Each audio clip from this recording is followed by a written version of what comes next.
we know out there that we've been watching the elections in the U.S., the cycle, and all the marketing and all the anti-Clinton and anti-Trump, and it's crazy, the emotions and the roller coaster ride they're taking you through. It's as I say all the time, these newscasting agencies, they're just all they are. They create a sporting event. It's like being in a sporting event.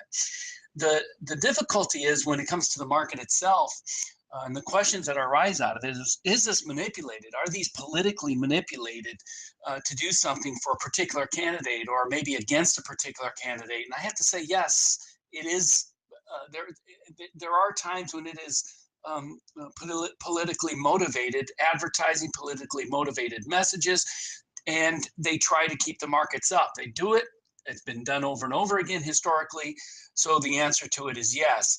And so it's vitally important you don't get caught up emotionally in it, and you don't make a decision based on what's appearing to occur in a few days or maybe a couple week period of time. They might go against your better judgment if you do that, and you'll end up getting burned because the markets always seem to come back to what they should be eventually.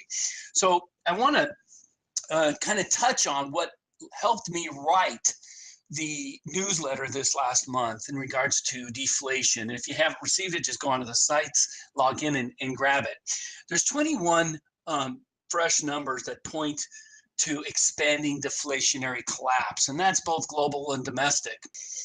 15, it is being reported that 35% of all oil and gas companies around the world are at risk of falling into bankruptcy now. 35%. According to CNN, 67 oil and gas companies in the United States filed for bankruptcy during 2015. 67. That's quite a bit. The number of job cuts in the United States skyrocketed 218% during the month of January, according to CNN. Take a look at this. Right here. Job cuts soared 218% in January. Amazing. They didn't report that to you, did they? No, of course not. They're not going to tell you what's really going on. That's for insiders. Anybody on this call? Welcome to the Insiders Club.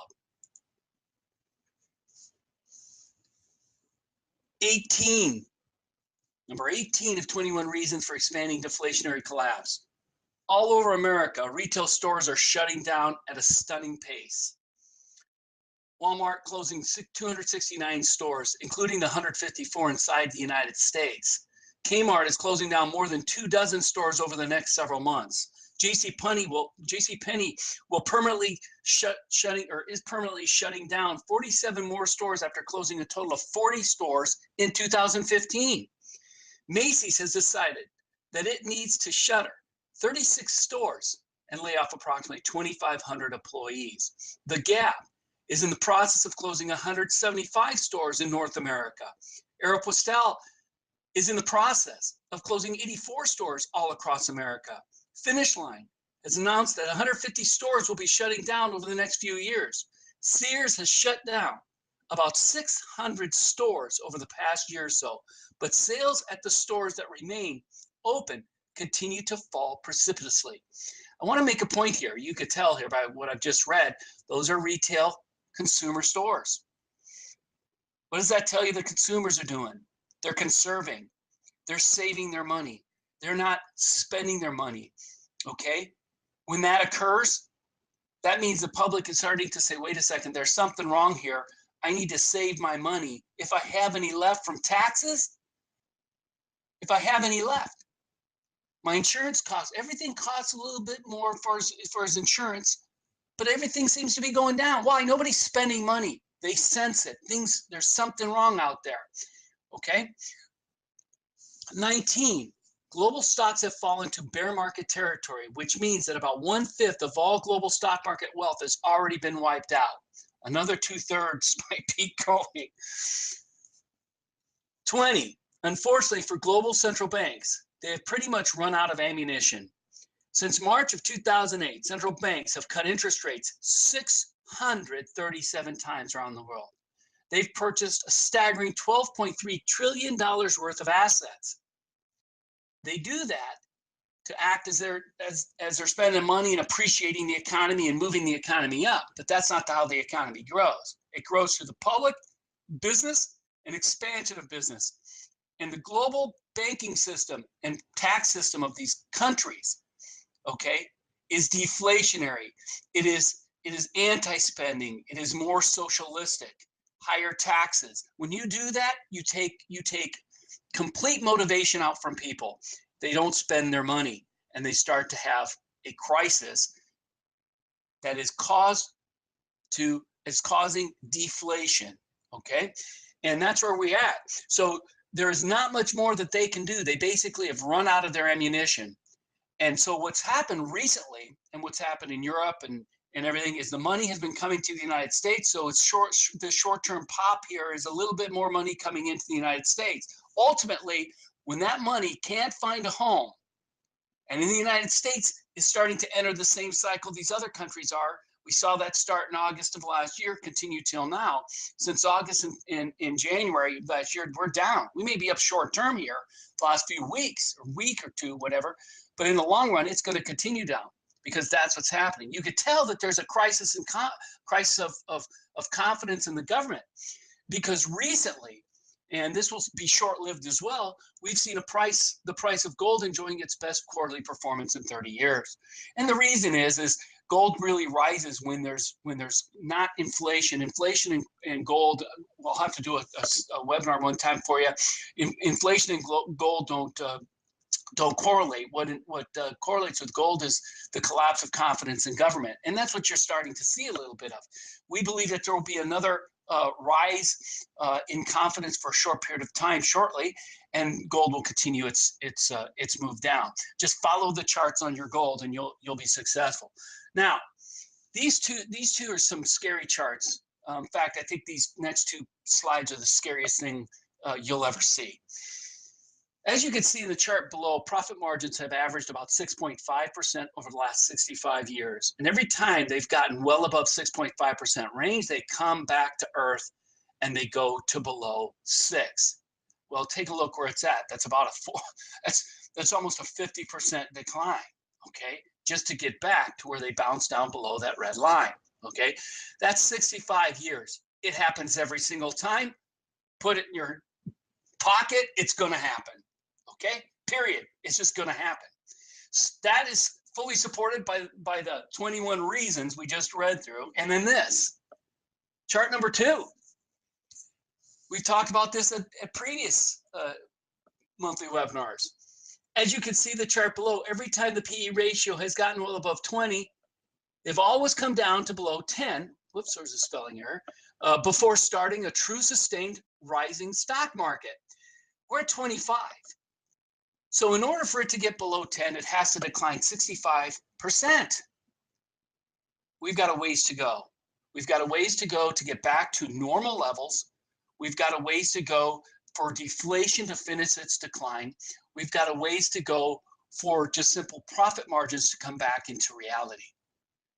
These don't pretend a bright future for the next 6, 8, 12 months to 2 years. Okay, maybe a little bit longer.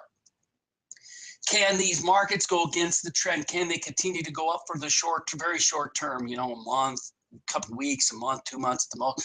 Of course they can. But I want to reiterate something, and I want you to remember this. Here's a deflationary question, and think of these things. Let's say you own a business producing a product called Zoom. What if your production costs included $80 a barrel of oil?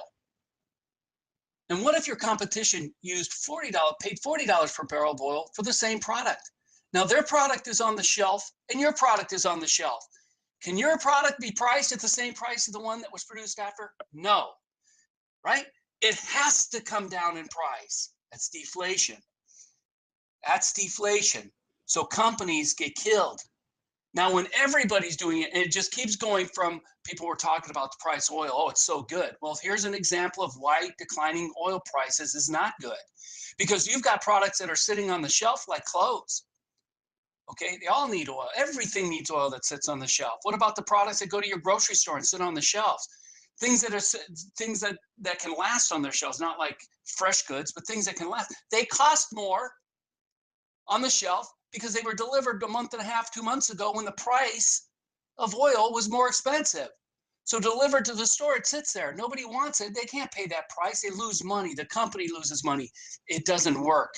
That's deflation. Deflation is always more devastating to an economy than inflation. Okay?